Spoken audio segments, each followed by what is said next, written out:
We're here today with one of the contributors to our new book, How to Heal Our Divides.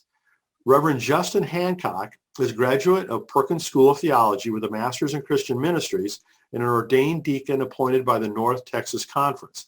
He has a passion for helping people discover who God designed them to be. He has worked with young adults as a director at the Texas Tech Wesley Foundation and as a college pastor at St. John's UMC in Lubbock, Texas. Justin and his wife, Lisa, are on a journey to discover where God can be found in every type of community. They are co-founders of the Julian Way, an organization focused on discipleship and empowerment with, for, and by those with disabilities. Justin likes to say that he comes with a firm conviction that God's answer is always yes, even when society or other forces do what they can to tell us no. His greatest example of a life of monastic self-sacrifice is his fierce loyalty and long-suffering support for his beloved Chicago Cubs. So being a former Illinois resident, I know what that means. Justin, it's always so wonderful to speak with you. Thanks for joining us today and for contributing to this book. Well, Brian, in whatever context you and I tend to cross paths in, I always get such delight out of checking in with you and seeing what you're up to. So thank you again for having me and letting me once again bother you or bring the joy of the Julian Way to your doorstep, my friend. Well, it's certainly not a bother, believe me. I mean, I love what you've been doing, and that's why I want to try to help spread awareness about it. Excellent. So before we get into that specifically, why don't you tell people a little bit more about your background beyond just what I touched on? Well, I grew up I was, I guess, what you would call a cradle Methodist in Lubbock, Texas, in the panhandle of Texas, and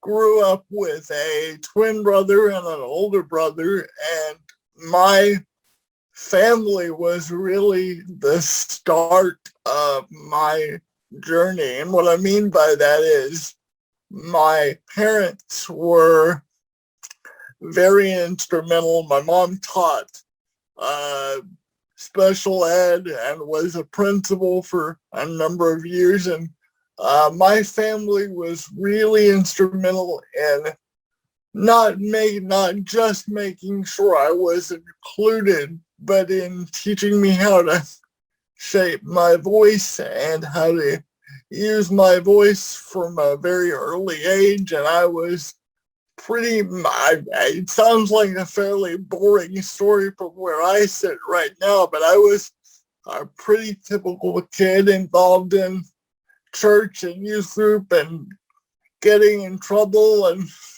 my twin brother and I picking on one another. And but from that, I was really given an attitude that I not only had the right to be in any room that I chose or any room that my brother or my older brother was in, but that I could kind of forge my own path, and was, called into ministry very early on and was a leader in my youth group at church. So I suppose you could say that I have been on the ministry pathway for a very long time now. There are some definite twists and turns in there, and including a brief stint of leaving my faith out of some frustration around being different and really coming to terms with my disability on an emotional level. But God has never quite been able to, I described it to my spiritual director yesterday, God has never been able quite to let me go and to just stop pestering me. And it's been a wild ride, and I'm glad for it. Well, praise God for that, right? I mean, it sounds like you were, born and raised to be a pastor, and I know you've helped a ton of other people. So that pretty much says it right there. Well, I try, and I whether it's my work with the Julian Way or as a spiritual director and companion in other contexts, I love journeying with folks of all different stripes and even all different religious experiences to, help them discover where God has them on their pathway. And I've been able to scratch a living out of it and make a healthy family out of it. And, it's not been so bad so far. So Justin, maybe you can tell us a little bit about how the Julian Way got started. Yes, I would love to. So I graduated from Perkins School of Theology in 2008. Went back to Lubbock, Texas, where my wife and I are both from, actually. Met and married my wife in a very abbreviated version of that story. And while I was working in my first sort of post-seminary ministerial job at the Wesley Foundation at Tech, my wife decided to go back to graduate school to pursue a degree in sacred music at the time. Excuse me. And so that meant we were moving back to Dallas so she could go to SMU Perkins. And I always joke with them that I still haven't seen my $250 recruiting bonus because I was dating my wife during the end of my seminary career and going, you should really consider seminary. I think you're called to it. And they still haven't paid me my enrollment fee back. They owe me. And now they've gotten 3 degrees out of my wife. So I told them it doubles every year. Good. But we were moving back to Dallas in 2011. And one of the things that you do when you move to a new city, if you've got some sort of chronic condition and need state-based help in Texas, is you go to the Medicaid office in your region or neighborhood or area of whatever city you're living in, and you check on your benefits and see about that lovely process. And as we were doing that for the city of Dallas or in the Dallas Metroplex area, we really realized how lonely and isolating and really dehumanizing the state-based help apparatus could be. I mean, take a number, go to a window, number C7, tell them maybe your name, some aspects of your case, but really don't interact on a human level. And in the midst of that, my wife and I were really undergoing a conversion experience of sorts, of getting involved in intentional Christian community through helping with a church largely made up of folks from the African diaspora. So we were experiencing intentional Christian community for the better part of the first year or so. We were in Dallas, and one Saturday we began to openly voice, I wonder what intentional Christian community could do for folks with disabilities. And I kind of knew that there had been the work of L'Arche, and I had read some Jean Vanier and was familiar with L'Arche at the time, but I really knew that there was another category of disabled folks who really could work and really desired to be involved in the larger world, but who weren't really being given an opportunity and a way in. And the way I know that is I sat around in Dallas the first 9 months we were here in 2011. I went to Starbucks every day because here I was, a fully master degreed individual and credentialed individual, ordained individual, and I couldn't find a job. Wow. And I just began to, so we began to think about this and pray about this, and we took it to the Missional Wisdom Foundation, which at the time was the parents group of the diaspora church we were involved in, and said, what do you guys think about this vision and using intentional Christian community for the able-bodied and disabled to live together, to impact the neighborhood and their larger community, and eventually create pathways for those with what we came to call diverse embodiments to not only impact the church, but find their way into leadership of the church. And that whole crafting of the vision, when I tell the story, it sounds like that happened in a 2-day process. Between my wife and I, it was about 6 to 9 months of praying about that and thinking about that before we took it to the core group of the Missional Wisdom Foundation, and they were on board. So in about 2013, we really turned our attention to what this was going to be, the kind of work we would want to do.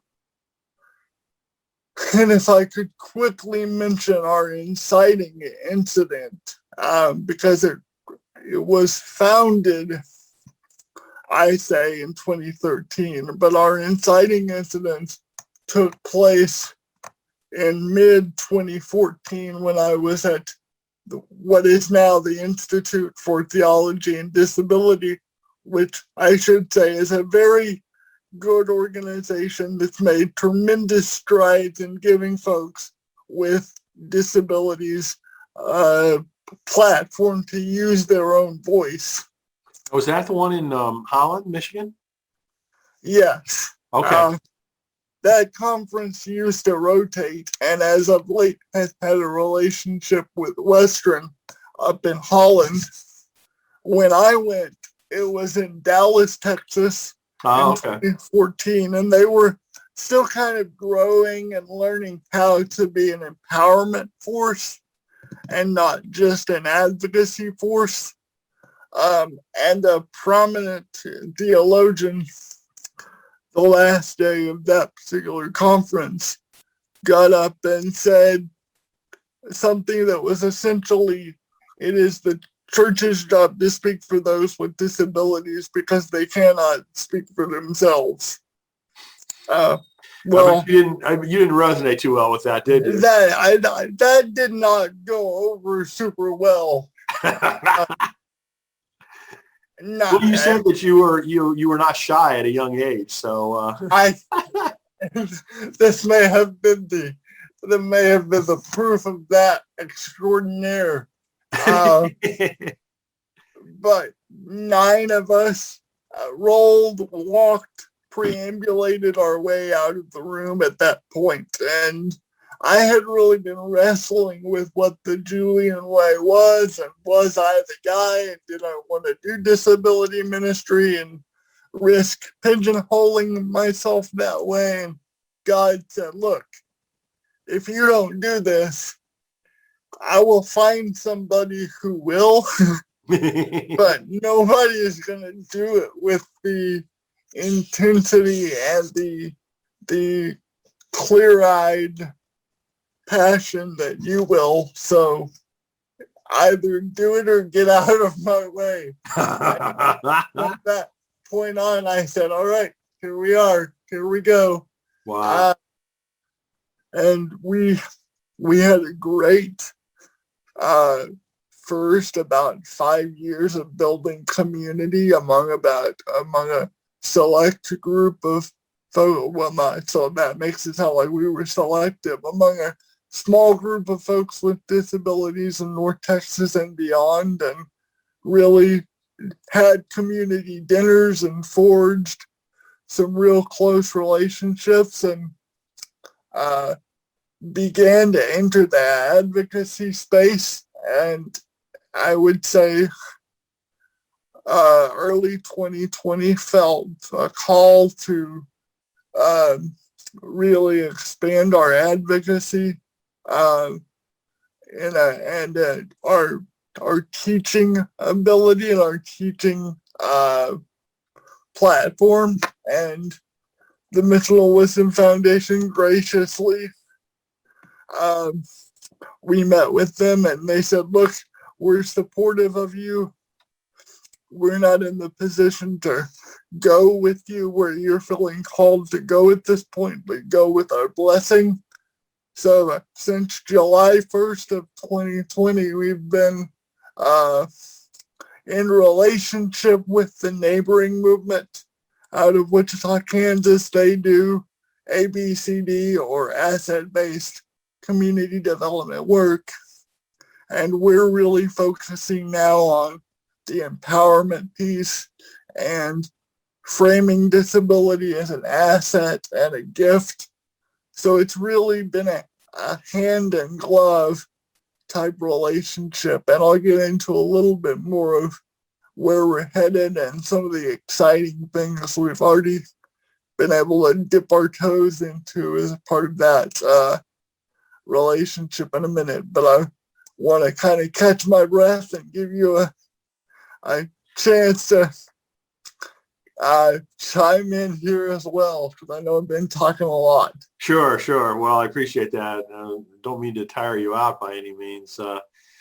But along the way through that process, you wrote a book called The Julian Way. Can you talk about that briefly? I did. Yes, thank you. It's always good to be reminded of that, of those signposts, because I get into one or two aspects of the story and get excited and sometimes blow by even the important signposts. But the book, The Julian Way, was one of the first things we began when we really got going in earnest between 2013 and into early 2015 was, what is our theology and what are we doing here? So the Julian Way, a theology of fullness for all of God's people, is really two things. It's a primer on disability history and civil rights. So the first third to 2/3 of the book is the early history of disability, beginning in the late 19th and early 20th century, and going through to the passage of the ADA in 1990. And what we really want to do there is show folks that folks with disabilities have been adjacent to and involved in struggles for civil rights and history-making events, just as those folks that we know in the African American and other communities. So we really try to tell that story in as much detail as we can, to kind of paint the picture. But the last third of the book, we take a look and we say, okay, this is the history of folks with disabilities as far as we can tell you in 60 pages. But what does the church have to do with this? So we take a look at several key theologians throughout the majority of particularly Western Christian history. And we say, okay, what has Augustine said about folks with disabilities? And how was this revolutionary at the time? But now that Augustine is a saint and everything Augustine said is church doctrine, how do we need to be conscious that when we just freeze somebody's statement in place, it may not be helpful to folks with disabilities? So we take a look at people like Augustine and Barth and Julian of Norwich, who we're obviously big fans of around here, and to say what they say about disability and how the church has interacted with and given a voice to those with disabilities. But sometimes, and I would say, maybe unfortunately a high amount of time, maybe unintentionally, but taken away the voice of folks with disabilities. And then we end the book on a really hopeful note of saying, let's dream a little bit by using some narrative theology and some storytelling theology to say, okay, what would a community that's universally accessible and partners with able-bodied and disabled folks, what does that really look like? And how does that change the way we do church, the way we view God, and the way we view one another? So I like the book. I teach it about twice a year now, 2 or 3 times a year now. And each time I come away with it, I'm more surprised that we were able to do what we did in 111 pages. Maybe I would write a different book in 2021 that I wrote that came out in 2018. But for what it is, we really just want to give people a place to put their feet and begin engaging with folks of diverse embodiments. And I think, I hope that's what the book does. Yes, yeah. No, I mean, it's an important book. And, I'm very glad you wrote it, and from the perspective that you wrote it, too. I often describe it was a joy to write. Took about 2.5 to 3 years in total. And by the time it was done, I was both really glad I had written it and really, really glad it was written so that I didn't have to continue seeing it on a daily basis. Really? No, it's a long slog, to come out with a book. There's no question about that. It's like I work with a lot of different authors, obviously, and perseverance is clearly one of the most required traits for an author. Yeah, it was, I have written all of my life, but that particular project exercised muscles that had not been exercised ever or in a very long time. I'm just now beginning to turn my attention to what a follow-up might look like. So good. It's taken a while. Well, you've been busy with lots of other things. Yeah. So speaking of which, let's talk a little bit about the different areas of activity that the Julian Way participates in now. I mean, you've got a blog, you've got a podcast, you support a lot of other individuals. You do training for churches and consulting, all these kinds of things, right? Yes, and I tell you what, this, when I first began when my wife and I and a core group of friends who have always been praying with us first began to get the sense that we were moving in a more directly empowerment based direction. It sounds funny, but all kidding aside, in March of 2020, God really solidified that this was the direction we needed to go. And I was like, Lord, you do realize you're asking me to step out in faith at a time when folks are literally closing the shutters and, battening down the hatches because of, what the world is dealing with and going through. And God said yes, and I'm aware, and I will provide. And it's been amazing to see the opportunities emerge.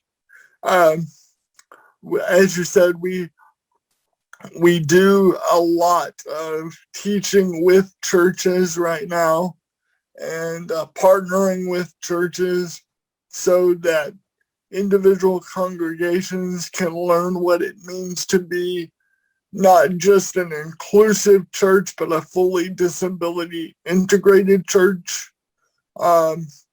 And we've done, I think, 2 or 3 studies so far and have 2 more kicking off just after Easter.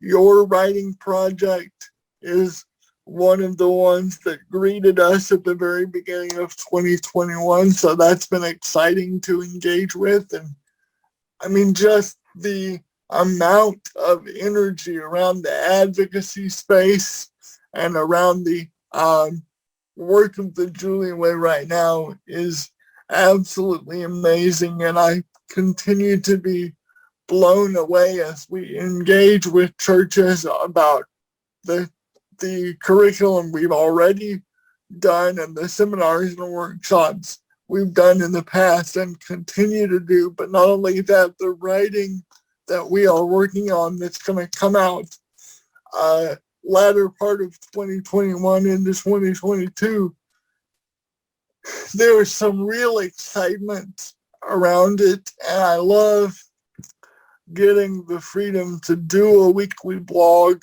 and whether that's a blog that's related to diversely embodied folks through Bible study or deep engagement with scripture, like right now, because we're inland, I find that most of my weekly blogs are scriptural studies dealing with the time of Jesus's life in Jerusalem, so a very Lenten theme, or whether I'm talking about a disability-related issue in the news or current event. Just the energy and the hunger for this kind of content in this kind of space among the general population continues to amaze me.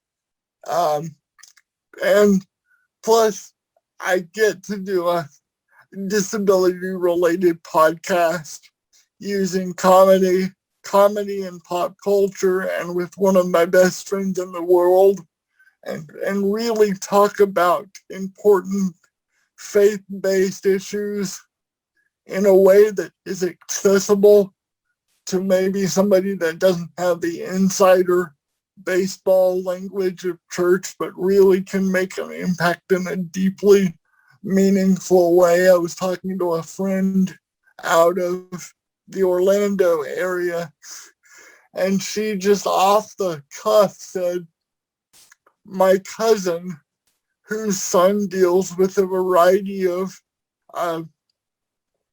developmental and mental health situations, listen to your podcast and they love it because somebody is finally approaching it with like humor and earnestness and honesty. And I was blown away. I was like, number one, I was like, yay, we have more than 4 listeners to my podcast and they don't all live with me. And number 2, it's just so incredible I can't believe that I get to do this kind of work for a living, and then I get to journey with people, and I can see people flourish in a new way as they come to appreciate the uniqueness of their embodiment. So there's some tremendous energy right now. It's been it's had its up and down moments since we kind of went out in the more self-supported route. But I have to tell you the truth, it's had many, many more up moments. So God has just been sort of ridiculously present. And we're really excited about some of the teachings we're developing that are going to roll out. So it's a fantastic time to be a part of the Julian Way. Well, that's so awesome, Justin, to hear that things have progressed that well. And, I know I've, for a long time now, been impressed with the various pieces of work that you guys have done. So congratulations on that. And thank you for being part of this project. I think, you're an important part of the project. I really want people to understand this area better. And I think there's a lot of hope for that. I think there's a big opportunity set for that. Good news and bad news, but, you're leading the way. And, I thank you for that. Well, and Brian, I don't mean this lightly when I say that engaging with gatekeepers makes it sound like much more bureaucratic than I intend. With new pipelines to audience and new ways to get our message out and clearly articulated, you've meant so much to our work, and getting to know you in the maybe year to year and a half that you and I have touched each other's work occasionally has been an amazing experience. So thank you for what you do. Well, thank you, but it's only the beginning. So there's plenty of, I think, runway for opportunities of us to collaborate together going forward. I hope so, and I look forward to it. Good. Well, thank you so much, Justin, and best wishes on everything. You take care, my friend, and we'll talk to you soon.